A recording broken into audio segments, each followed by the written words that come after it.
Hello नमस्कार साथियों, आज की इस वीडियो में मैं आपको क्लास 12th हिंदी के मोस्ट वीवीआई एमसीक्यू बताने वाला हूं, जो आपके बोर्ड एग्जाम के दृष्टिकोण से बहुत इंपॉर्टेंट है। इसी वजह से आप लोग इस वीडियो को ध्यान से अंत तक देखेंगे। तो इसका प्रथम क्वेश्चन है कि विद्यार्थियों को राजनीतिक में भाग क्यों लेना चाहिए। इससे पहले भी हमने वीडियो बनाया, अगर आपने उस वीडियो को नहीं देखे हैं तो प्लीज़ जाकर के आप उसको भी देखें और इस वीडियो को आप ध्यान से देखेंगे। कहते हैं कि विद्यार्थी को राजनीतिक में भाग क्यों लेना चाहिए। तो इसका आंसर लिखेंगे, विद्यार्थी का मुख्य काम पढ़ाई करना होता है। उन्हें पढ़ाए जाने वाले विषयों को लगन एवं तन्मयता के साथ अध्ययन करना भी चाहिए, यह उनकी प्राथमिकता होती है। अच्छे अंक तथा अच्छी श्रेणी विद्यार्थी द्वारा विषय के गहन अध्ययन एवं उसकी बुद्धि की प्रखरता पर पूर्णतः निर्भर करते हैं। अतः विद्यार्थी का मुख्य कार्य पढ़ाई करना है तथा अपना ध्यान पूरे मनोयोग से उस ओर लगाना है, किंतु देश की परिस्थितियों का ज्ञान होना तथा उनके सुधार के उपाय सोचने की योग्यता विकसित करना भी उसके लिए आवश्यक है। इसके बिना उसकी शिक्षा अधूरी रहेगी एवं वांछित लक्ष्य भी प्राप्त नहीं हो सकेंगे। देखिए, ये जो है ना आपके एक पत्र और एक लेख से लिया गया है जो भगत सिंह जी लिखे हैं। इसमें से अगर लॉन्ग क्वेश्चन है तो इसका और लिख सकते हैं आप। इसका जो है ना पैराग्राफ चेंज कर फिर लिखेंगे कि अभी भाविकीय दृष्टिकोण वाले लोग यह राय प्रकट करते हैं कि छात्रों को राजनीतिक से अलग रखना चाहिए, क्योंकि उनका काम पढ़ाई करना और अपनी योग्यता बढ़ाना है, राजनीतिक में उलझना नहीं। किंतु यह विचार पूर्णतया अव्यावहारिक एवं निरर्थक है। छात्र एवं युवा शक्ति राष्ट्र की रीढ़ होते हैं। महान स्वतंत्रता सेनानी भगत सिंह विद्यार्थियों का राजनीतिक में योगदान अपरिहार्य मानते थे। उनका कहना था कि विद्यार्थियों को अपनी पढ़ाई तन्मयता यानी कि मन से करते हुए देश के हित में भाग ले तथा अपने जीवन का बलिदान भी करने में गर्व का अनुभव करे, उसी प्रकार जिस प्रकार भगत सिंह इस पुनीत कार्य में जुट गए हैं। नेक्स्ट क्वेश्चन है कि भगत सिंह के अनुसार केवल कष्ट सहकर भी देश की सेवा की जा सकती है। उनके जीवन के आधार पर इसे प्रमाणित करें। तो इसका आंसर लिखेंगे, भगत सिंह के अनुसार केवल कष्ट सहकर भी देश की सेवा की जा सकती है। सुखदेव को लिखे अपने पत्र में उन्होंने इस तथ्य का वर्णन किया। उनकी यह स्पष्ट मान्यता है कि बिना कष्ट सहे देश के लिए कुछ कर पाना संभव नहीं है। उनके शब्दों में नौजवान भारत सभा के ध्येय सेवा द्वारा कष्टों को सहन करना एवं बलिदान करना है को हमने सोच समझकर इसका निर्माण किया था। मानव किसी भी कार्य को उचित मानकर ही करता है। कार्य करने के पश्चात उसका परिणाम और उसका फल भोगने की बारी आती है। उसी प्रकार जैसे लेजिस्लेटिव असेंबली में बम फेंकने का कार्य भगत सिंह ने किया था, क्योंकि बिना परिणाम की परवाह किए ही उन्होंने यह कार्य किया। यदि उन्होंने दया के लिए गिड़गिड़ाते हुए दंड से बचने का प्रयत्न किया होता तो संभवतः यह कार्य कदापि न किया होता। नेक्स्ट क्वेश्चन है, या इसमें और आप लिख सकते हैं कि निश्चित रूप से भगत सिंह ने किसी कार्य से होने वाले आत्मघाती परिणाम की परवाह कभी नहीं की। वे कष्ट सहकर देश की सेवा के लिए बड़ा से बड़ा बलिदान करने के लिए सदैव तत्पर रहते थे। उनका जीवन एक खुली किताब था जिसमें उनके देश सेवा के लिए किए जाने वाले आत्मोत्सर्ग के कार्यों को पढ़ा जा सकता है। इनमें से जो है ना आपको मेन पॉइंट उसमें नोट करना है। आप जो है ना इसको एक दो बार करके देखेंगे। इनमें से आपको जो है ना मेन पॉइंट 3-4 पॉइंट आपको याद करना है और उसी को आप बना करके लिख सकते हैं। नेक्स्ट क्वेश्चन है कि भगत सिंह की विद्यार्थियों से क्या अपेक्षाएं हैं। कहते हैं कि भगत सिंह को विद्यार्थियों से क्या अपेक्षाएं हैं, वो विद्यार्थियों से क्या चाहते हैं भगत सिंह। इसका आंसर लिखेंगे, भगत सिंह कहते हैं कि हिंदुस्तान को ऐसे देश सेवकों की ज़रूरत है जो तन मन धन देश पर अर्पित कर दे और पागलों की तरह सारी उम्र देश की आज़ादी के लिए या देश के विकास में न्यौछावर कर दे। यह कार्य सिर्फ विद्यार्थी ही कर सकते हैं। सभी देशों को आज़ाद करने वाले वहाँ के विद्यार्थी और नौजवान ही हुआ करते हैं। वे ही क्रांति कर सकते हैं। अतः विद्यार्थियों को राजनीतिक में भी भाग लेना चाहिए। नेक्स्ट क्वेश्चन है आपके एक लेख और एक पत्र से, तो अभी तो हमने बताए हैं। इनमें से एक और क्वेश्चन है कि जब देश के भाग का निर्माण हो रहा हो तो व्यक्तियों को भाग को कहते हैं कि व्यक्तियों को भाग को पूर्णतया भुला देना चाहिए। आज जब देश आज़ाद है, भगत सिंह के इस विचार का आप किस तरह मूल्यांकन करेंगे? अपना पक्ष प्रस्तुत करें। इसका आंसर लिखेंगे, भगत सिंह का यह कथन उनकी मानवतावादी दृष्टि का परिचय देता है, जिसमें व्यक्ति को अपने स्वार्थ से ऊपर उठकर समष्टि के बारे में सोचना चाहिए। उसके लिए तन मन धन से अपना स्वयं अर्पित कर देना चाहिए। परंतु आज देश की आज़ादी 73 वर्ष कहते हैं कि आज देश की आज़ादी का 73 वर्ष हो गए, फिर भी इस प्रकार की भावना का लेश मात्र भी व्यक्ति के मन में नहीं है। व्यक्ति अपने स्वार्थपरता थोड़े से सुख के लिए अपना सारा मूल्य खो बैठा है। आज भारतवासी अपने ही देश में भ्रष्टाचार की भट्ठी में जल रहे हैं। गोरे अंग्रेजों के चंगुल से छूटने के बाद आज देश अपने देसी भूरे अंग्रेजों विनाश के गर्त में जा रहा है। अपराधी और घूसखोर जनता को लूट रहे हैं। राजनीतिक का अपराधीकरण चरम सीमा पर है। इस शासन व्यवस्था के कारण अपने ही लोग देश के दुश्मन हो चुके हैं। आतंकवादी गतिविधियां बढ़ रही है। आज के राजनीतिक दल धार्मिक, भाषाई और क्षेत्रीय उन्माद फैलाकर सत्ता पर काबिज होने को प्रयासरत है, सिर्फ थोड़े से स्वार्थ के लिए। अब नेक्स्ट है आपके चैप्टर ओ सदानीरा से लिया गया है ये क्वेश्चन कि पुंडलिक जी कौन थे? तो इसका आंसर लिखेंगे, पुंडलिक जी को महात्मा गांधी ने भितिरवा में रहकर बच्चों को पढ़ाने के लिए भेजा था। उन्हें दूसरा कार्य यह सौंपा गया था कि ग्रामवासियों के दिल में से भय दूर कर उन्हें ग्रामवासियों के हृदय में नई आशा तथा सुरक्षा का भाव जागृत करना था। वे लगभग 1 साल रह सके। अंग्रेज सरकार ने उन्हें जिले से निलंबित कर दिया, लेकिन फिर भी वह हर दातान साल में अपने पुराने स्थान को देखने आ जाते थे। कहते कि वो हर साल जो है ना, हर 2-3 साल में अपने पुराने स्थान को देखने आ जाते थे। लेखक की मुलाकात संयोग से पुंडलिक जी से भितरवा आश्रम में हुई। वह उनके व्यक्तित्व से काफ़ी प्रभावित हुए। नेक्स्ट क्वेश्चन है कि थारवों की कला का परिचय पाठ के आधार पर दे। इसका आंसर लिखेंगे, थारवों की गृह कला अनुपम है। कला उनकी दैनंदिन जिंदगी का अंग है। धान पात्र सिंक का बनाया जाता है। आकर्षक रंगों और डिजाइनों में सिंक और मुझ से घरेलू उपयोगिता के सामान बनाने में उनका कोई नहीं है, यानी कि हानि नहीं है। उनके गृह सामानों में उनकी कला और उसके सौंदर्य की झलक मिलती है। धवल शिपों और बीज विशेष से बनाए जाने वाले आभूषण जो उनकी संस्कृति की झलक दिखलाते हैं, जिनका उदाहरण लेखक ने नववधू के अपने प्रियतम को कलेऊ कराने के संदर्भ में झंकृत होने वाली वेनियों से दिया है। फिर पैराग्राफ चेंज करके लिखेंगे कि उनकी कला उनकी मधुर और स्निग्ध संस्कृति की मनमोहक झलक दिखलाती है।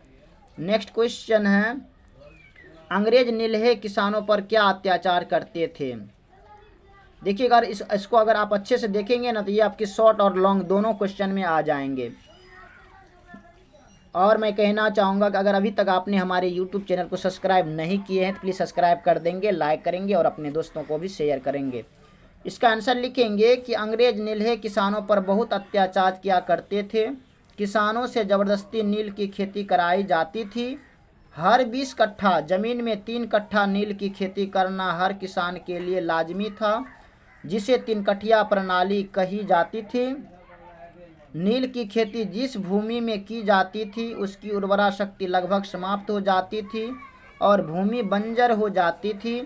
केमिकल रंगों के ईजाद होने के बाद 3 कट्ठिया से मुक्ति पाने के लिए किसानों को मोटी रकम गोरे ठेकेदारों को देना पड़ता था। जिस रास्ते पर साहब की सवारी जाती थी उस पर हिंदुस्तानी अपने जानवर तक नहीं ले जा सकते थे। साहब के यहाँ कुछ भी हो तो सारा खर्चा रैयत को देना पड़ता था। नेक्स्ट क्वेश्चन है, गंगा पर पुल बनाने में अंग्रेजों ने क्यों दिलचस्पी नहीं ली? इसका आंसर लिखेंगे, संवादों के प्रसार में आधारभूत सुविधाओं का बहुत ही महत्वपूर्ण स्थान है। इन सुविधाओं में परिवहन का साधन अत्यंत ही महत्वपूर्ण है। अंग्रेज किसानों पर बेहद अत्याचार किया करते थे। बागी विचारों के संप्रेषण में फैलने से बचाने के लिए उन्होंने गंगा पर पुल बनाने में दिलचस्पी नहीं दिखाई। बिना परिवहन के साधन के विचारों संप्रेषण नहीं हो पाता है, वह स्थानिक रह जाता है जिसे आसानी से दमन किया जा सकता है। गंगा पर पुल बन जाने से अंग्रेजों को डर था कि दक्षिण बिहार के बागी विचार वहां भी न पहुंच जाए और शेष भाग का सहयोग उन्हें न मिल पाए। यह उनकी सत्ता के बहुत ही खतरनाक था। नेक्स्ट क्वेश्चन है कि चंपारण में शिक्षा की व्यवस्था के लिए गांधी जी ने क्या किया? इसका आंसर लिखेंगे, चंपारण में शिक्षा की व्यवस्था के लिए गांधी जी ने महत्वपूर्ण काम किए। उनका विचार था कि ग्रामीण बच्चों की शिक्षा की व्यवस्था किए बिना केवल आर्थिक समस्याओं को सुलझाने से काम नहीं चलेगा। इसके लिए उन्होंने 3 गांवों में आश्रम विद्यालय स्थापित किया, बड़हरवा, मधुबन और भितिरवा। कुछ निष्ठावान कार्यकर्ताओं को तीनों गांवों में तैनात किया। बड़हरवा के विद्यालय में श्री बवन जी गोखले और उनकी विदुषी यानी पत्नी अवंतिकाबाई गोखले ने चलाया। मधुबन में नरहरिदास पारिख और उनकी पत्नी तथा अपने सेक्रेटरी महादेव देसाई को नियुक्त किया।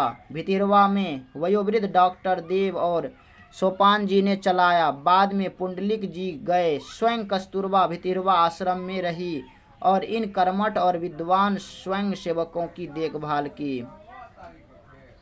नेक्स्ट क्वेश्चन है कि धांगड़ शब्द का क्या आशय है? इसका आंसर लिखेंगे, धांगड़ शब्द का अर्थ ओराव भाषा में भाड़े का मजदूर होता है। धांगड़ एक आदिवासी जाति है जिसे 18वीं शताब्दी के अंत में नील की खेती के सिलसिले में दक्षिण बिहार के छोटा नागपुर पठार से चंपारण के इलाके में लाया गया था। धांगड़ जाति आदिवासी जातियों ओराव, मुंडा, लोहार इत्यादि के वंशज है, लेकिन ये अपने आप को आदिवासी नहीं मानते हैं। धांगड़ मिश्रित ओराव भाषा में बात करते हैं। धांगड़ों का सामाजिक जीवन बेहद उल्लासपूर्ण है। स्त्री पुरुष ढलती शाम के मंद प्रकाश में सामूहिक नृत्य करते हैं। नेक्स्ट क्वेश्चन है कि चंपारण क्षेत्र में बाढ़ के क्या कारण है? इसका आंसर लिखेंगे, ये आपका ओ सदा निराश से आ गया है। इसका आंसर लिखेंगे, चंपारण क्षेत्र में बाढ़ का प्रमुख कारण जंगलों का काटना है। वन के वृक्ष जल राशि को अपनी जड़ों में थामे रहते हैं। नदियों को उन्मुक्त नवयौवना बनने से बचाते हैं। उत्ताल वक्ष नदी की धाराओं की गति को भी संतुलित करने का काम करते हैं। यदि जलराशि नदी की सीमाओं से ज़्यादा हो जाती है तब बाढ़ आती है, लेकिन जब बीच में उनकी शक्तियों को ललकारने वाले ये गगनचुंबी वन न हो तब नदियाँ प्रचंड कालिका रूप धारण कर लेती है। वृक्ष उस प्रचंडिका को रोकने वाले हैं। आज चंपारण में वृक्ष को काटकर कृषि युक्त समतल भूमि बना दी गई है। अब उन्मुक्त नवयौवना को रोकने वाला कोई न रहा, इसलिए अपनी ताकत का एहसास कराती है। लगता है मानो मानव के कर्मों पर अट्टहास करने के लिए, उसे दंड देने के लिए नदी में भयानक बाढ़ आते हैं। नेक्स्ट क्वेश्चन है कि घर पहुंचने पर लेखक को देख उनकी माँ क्यों रो पड़ती है? इसका आंसर लिखेंगे, लेखक अपने बाल समय में अपने परिवार का सबसे ज़्यादा दुलारा था। उसके घर का हर सदस्य गालियाँ खाकर भूखे सोना पसंद कर सकता था, लेकिन अपने लाडले को अपने घृणित पेशे में लाना नामंजूर था। लेखक के द्वारा मंजूरी वश उन्हें पेशे में आने पर उनकी मां रो पड़ती है। वह अपनी बेबसी, लाचारी और दुर्दशा पर रोती है। वह समाज की उन तथाकथित रईसों पर रोती है। वह समाज की उन कुरीतियों पर रोती है जो उन्हें इस आहार तौर घृणित पेशे के बावजूद जूठन पर जीने को मजबूर करती है। वह उसे क्रूर समाज की विडंबनाओं पर रोती है जहाँ श्रम का कोई मोल नहीं, जहाँ निर्धनता को बरकरार रखने का षड्यंत्र रचा गया है। नेक्स्ट क्वेश्चन है कि पिताजी ने स्कूल में क्या देखा, उन्होंने आगे क्या किया, पूरा विवरण अपने शब्दों में लिखे।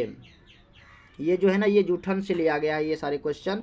इसका आंसर लिखेंगे। लेखक ओम प्रकाश के पिता अचानक तीसरे दिन विद्यालय के सामने से जा रहे थे कि बेटे ओम प्रकाश को विद्यालय के मैदान में झाड़ू लगाते देखकर ठिठक गए और वहीं से आवाज़ लगाए। ओम प्रकाश, जिसे मुंशी जी कहकर वे संबोधित करते थे, पूछते हैं कि मुंशी जी ये क्या कर रहा है। उन्हें देखकर लेखक फपक फपक कर रोने लगता है। इतने में उनके पिताजी सड़क के मैदानों में उनके समीप पहुंचकर पुचकार कर पूछते हैं तो लेखक पिताजी को सारी बात बताते हुए कहता है, 3 दिन से रोज झाड़ू लगवा रहे हैं, कक्षा में पढ़ने भी नहीं देते। इतना सुनकर पिताजी ने पुत्र के हाथ से झाड़ू छीनकर दूर फेंक दिया। उनकी आंखों में आग की गर्मी उतर आई। हमेशा दूसरों के सामने कमान बने रहने वाले पिता की लंबी लंबी मूछें गुस्से में फड़कने लगी और चीखते हुए बोले, कौन है मास्टर वो जो मेरे लड़के से झाड़ू लगवाए हैं। हेड मास्टर ने गाली देकर के उसके पिता को धमकाया, किंतु धमकी का कोई असर न दिखाते हुए लेखक के पिता ने पूरे साहस और हौसले से और उच्च स्वर में हेड मास्टर कालीराम का सामना किया और इस घटना का लेखक पर ऐसा असर हुआ कि लेखक कभी भूल नहीं पाया। नेक्स्ट क्वेश्चन है कि बचपन में लेखक के हाथ जो कुछ हुआ आप कल्पना करें कि आपके साथ भी हुआ हो। ऐसी स्थिति में आप अपने अनुभव और प्रतिक्रिया को अपनी भाषा में लिखें। इसका आंसर जो है ना, अपना से लिखने का प्रयास करेंगे। जैसे कि अगर लेखक के साथ जिस टाइप से हुआ, जैसे कि इसका आंसर लिखेंगे। जूठन शीर्षक आत्मकथा के माध्यम से लेखक और ओम प्रकाश वाल्मीकि ने अपने बचपन के जो अनुभव प्रस्तुत किए हैं भारतीय समाज के लिए एक चिंता का विषय है। बचपन ईश्वर का दिया हुआ एक अद्वितीय उपहार है। बचपन में बालक निश्चल और सरल होता है। जीवन का यह बहुमूल्य समय शिक्षा ग्रहण एवं वंडों द्वारा लाड़ प्यार की प्राप्ति का अवसर है। ऐसे में किसी बालक को दलित अछूत समझकर प्रतापित करना समाज विराधा, मानवता विरोधी एवं राष्ट्र विरोधी कार्य है। लेखक के साथ उनके बचपन में जो घटनाएं घटी वे घोर निंदनीय हैं। अगर मैं उनकी जगह बालक होता तो मेरे मन में वही प्रभाव पड़ता जो लेखक के दिलो दिमाग पर पड़ा। मैं लेखक की भावनाओं का आदर करता हूँ। समाज की कुरीतियों शीघ्र दूर होनी चाहिए। मानव मानव में भेद करना ईश्वर को अपमानित करने जैसा है। तो माय डियर स्टूडेंट्स, इसमें जितने भी हमने प्रश्न बताए हैं ना, ये आपके बोर्ड एग्जाम के दृष्टिकोण से बहुत इंपॉर्टेंट है। इसी वजह से इसको 1 बार 2 बार 3 बार करके आप देखेंगे और अपने रिजल्ट को बेहतर बनाएंगे। बाकी आपको ये वीडियो कैसा लगा आप हमें कमेंट में बताएंगे। अगर अभी तक आपने हमारे यूट्यूब चैनल को सब्सक्राइब नहीं किए हैं, प्लीज़ सब्सक्राइब करेंगे, लाइक करेंगे और अपने दोस्तों को भी शेयर करेंगे। बाकी thanks very much, all the best. फिर मिलते हैं आगे की वीडियो में, तब तक के लिए जय हिंद।